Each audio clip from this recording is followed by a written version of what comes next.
আপনাদের দেশে আপনি খুন করছেন, খুন করার পর পুলিশ আপনাকে খুঁজে বের করবে, আপনি থানায় যান, মামলা দেন, বুঝছেন নি? মামু লাগে কি লাগে না? উকিল ধরেন, মামু।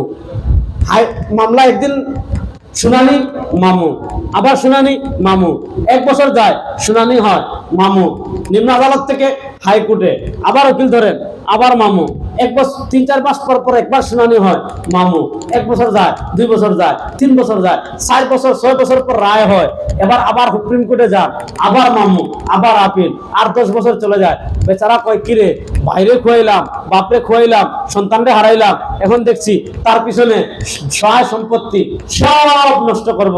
আর স্বাভাবিকভাবে ভাই কবরে যখন ঘাস উঠে যায়, হাড্ডি গুড্ডি মিশে যায়, মানুষের আবেগ আর আগের মতো থাকে না। সে বলে যা বাইরে হারাইছি, এখন সম্পদ হারাইয়া লাভ কি, তার আগের মতো থাকে না। এখন সে আর মামলার খবর নেয় না। এদিকে যে খুন করছে তার তো নেতা আছে, তার তো দুর্নীতির টাকা আছে, দেখা যায় সে টাকা খাইয়া বের হয়ে যায়।